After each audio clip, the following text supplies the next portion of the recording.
میرا نام حسان خاور ہے اور آج ہم بات کریں گے China Pakistan economic corridor authority act کی۔ یہ قانون ہے جس کو حال ہی میں نیشنل اسمبلی میں پریزنٹ کیا گیا اور پاس ہو گیا ہے، اور اب یہ سینٹ میں اس کو پیش کیا جائے گا۔ پچھلے سال حکومت پاکستان نے ایک آرڈیننس کے ذریعے اس اتھارٹی کا قیام عمل میں لایا تھا، اور جنرل عاصم سلیم باجوہ کو اس کا چیئرمین لگایا تھا، لیکن یہ آرڈیننس ایک دفعہ ایکسٹینشن کے بعد اپنی مدت پوری کر بیٹھا، اور پھر اس کو ایکسٹینڈ نہیں کیا گیا، اور اب اس کو ایک قانون کی شکل دی جا رہی ہے۔ اس ایکٹ کے بارے میں اور اس قانون کے بارے میں بہت ساری مس انفارمیشن ہے، بہت ساری باتیں پھیلائی گئی ہیں، اور کچھ ایسی چیزیں بھی ہیں جو پچھلے آرڈیننس میں تھیں اور اس لاء میں نہیں ہیں۔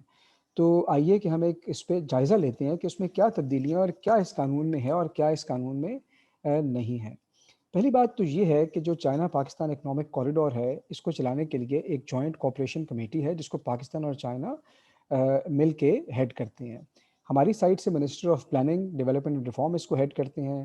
چین کی سائڈ سے ان کا جو NDRC ادارہ ہے اس کے وائس چیئر پرسن ہیڈ کرتے ہیں۔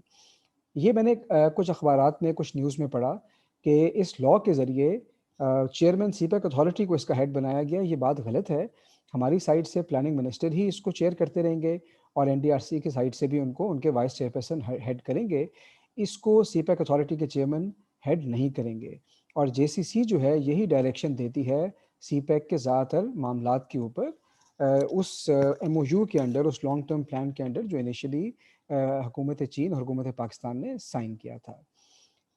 اگر آپ اس اتھارٹی کی شکل، اس کے خد و خال دیکھیں تو یہ بیسیکلی اتھارٹی پرائم منسٹر کو، وزیر اعظم پاکستان کو رپورٹ کرے گی۔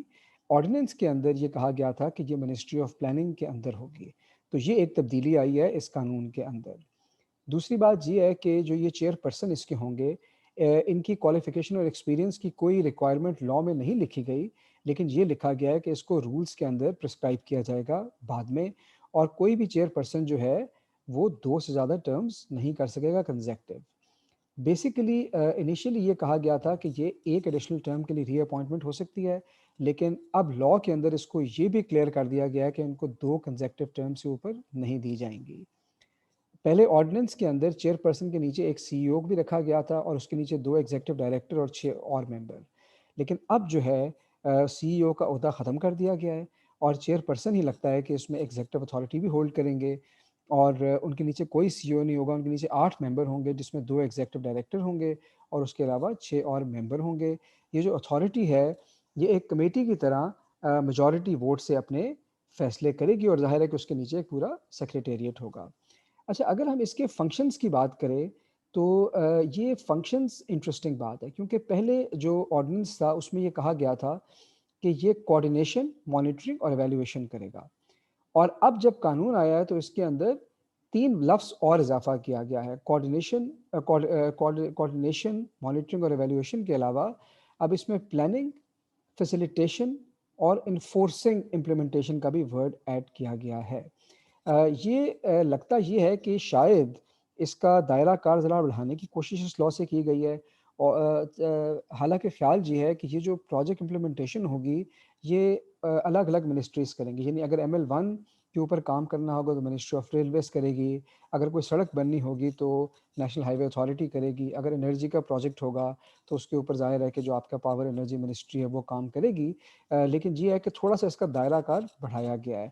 انفورسمنٹ کا جو ورڈ ہے یہ کچھ کنفیوژن آگے چل کے دے سکتا ہے، تو اس کی کوئی نہ کوئی انٹرپریٹیشن کرنی پڑے گی۔ باقی پلاننگ، فیسیلیٹیشن، کوآرڈینیشن میں کوئی ایسی کوئی کنفیوژن والی بات نہیں ہے۔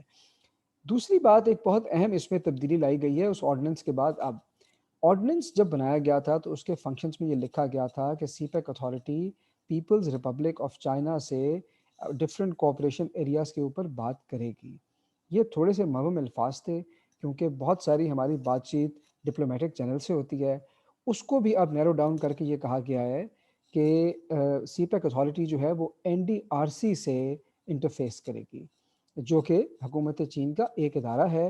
یہ پورا اس کو بلینکٹ نہیں دیا گیا ایک اپروول کہ آپ پوری حکومت چین سے جو ہے مذاکرات کریں۔ اس کے علاوہ اس کے اندر، اس لاء کے اندر کچھ اہم چیزیں ہیں۔ ایک تو اس میں کانفلکٹ آف انٹرسٹ کا کلاز ڈالا گیا ہے جو کہ بہت اچھی چیز ہے. ہمارے ملک میں کانفلکٹ آف انٹرسٹ کا لا ایگزسٹ نہیں کرتا.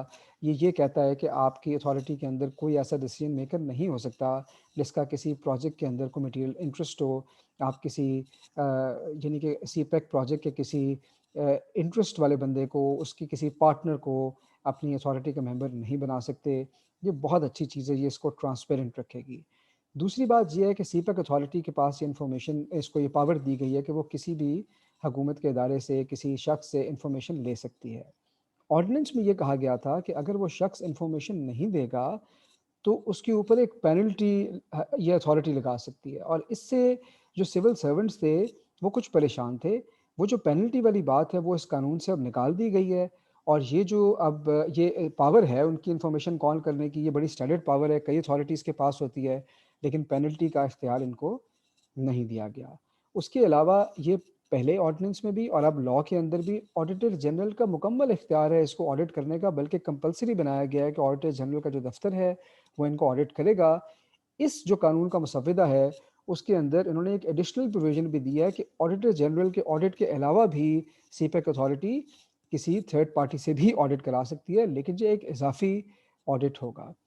اچھا، ایک اور بڑی اہم چیز ہے اور وہ یہ ہے کہ لوگوں کا خیال ہے کہ اس اتھارٹی میں جو بھی کچھ کریں گے اس کو کسی قانون میں چیلنج نہیں کیا جا سکے گا، کسی عدالت میں چیلنج نہیں کیا جا سکے گا. وہ ایک سٹینڈرڈ انڈیمنٹی کلاز ہے جو کہ کئی قوانین میں موجود ہے، اور اس میں یہ لکھا گیا ہے کہ کوئی ایسی چیز اتھارٹی کے اہلکار جو کہ گڈ فیتھ میں کریں گے یا ان کا ارادہ گڈ فیتھ کا ہوگا تو اس میں ان کو انڈیمنیفائی کیا گیا ہے. اور ایسی پروویژن کئی قوانین میں موجود ہے، لیکن اگر میلا فائڈی انٹینٹ ہوگا کسی کا تو وہ بالکل یہ اس پہ اپلائی نہیں کرے گی. آرڈیننس میں اس سیکشن کا نام امیونٹی رکھا گیا تھا، اب اس کو چینج کر کے انڈیمنٹی کر دیا گیا ہے. میرے خیال میں یہ اچھا چینج ہے، اس سے اس کا جو شکل، اس کا امپیکٹ واضح ہوتا ہے. اور اسی میں ایک اہم بات یہ ہے کہ اتھارٹی کے جتنے اہلکار ہیں، اتھارٹی کے چیئر پرسن، ایگزیکٹو ڈائریکٹرز، یہ سول سرونٹس تو نہیں کاؤنٹ ہوں گے کیونکہ ظاہر ہے ان کا ایک اپنا پروسیس ہے، لیکن یہ پبلک سرونٹس کاؤنٹ ہوں گے جیسا کہ پاکستان پینل کوڈ میں ڈیفائن کیا گیا ہے. اور اس کا مطلب کیا ہے؟ اس کا مطلب یہ ہے کہ کچھ پاورز جو پبلک سرونٹس کی ہیں وہ بھی ان کے پاس ہوں گی، لیکن more importantly Pakistan penal code جو offenses، جو جرائم پاکستان پبلک سرونٹس کے لیے رکھتا ہے، جس طرح گریٹیفیکیشن، کرپشن، وہ سارے کے سارے ان پہ اپلائی ہوں گے اور مکمل طور پر ان کا اطلاق اس پہ ہوگا. میرے خیال میں یہ ایک مناسب قانون ہے. اس اتھارٹی کو سٹاف کرنے کی ضرورت ہے. یہ کوئی بہت گراؤنڈ بریکنگ لاء نہیں ہے. اور کوئی یہ جو ایک اور بات میڈیا میں چل رہی ہے کہ اس قانون کے ذریعے، یہ میں نے دیکھا انٹرنیشنل میڈیا میں بہت زیادہ آیا کہ سول ورسز ملٹری کی بات، کہ آپ اس قانون کے ذریعے جیسے فوج اور سول گورنمنٹ کے بیچ میں کوئی ٹسل ہے، اس قانون میں کوئی کرائٹیریا، کوئی کوالیفیکیشن یہ نہیں دی گئی کہ آپ صرف کسی جنرل کو یا ریٹائرڈ جنرل کو لگا سکتے ہیں. یہ ایک سٹینڈرڈ لاء ہے. ظاہر ہے کہ آپ وہاں پہ اگر کسی سابق جنرل کو لگائیں گے تو ان کا ایک انفلوئنس ہوگا. آپ سول کسی ریٹائرڈ جج کو لگا سکتے ہیں، کسی ریٹائرڈ بیوروکریٹ کو لگا سکتے ہیں، کسی کو بھی لگا سکتے ہیں. تو قانون کے اندر ایسی کوئی چیز نہیں ہے جو کہ اس خیال کو تقویت دیتی ہو. شکریہ.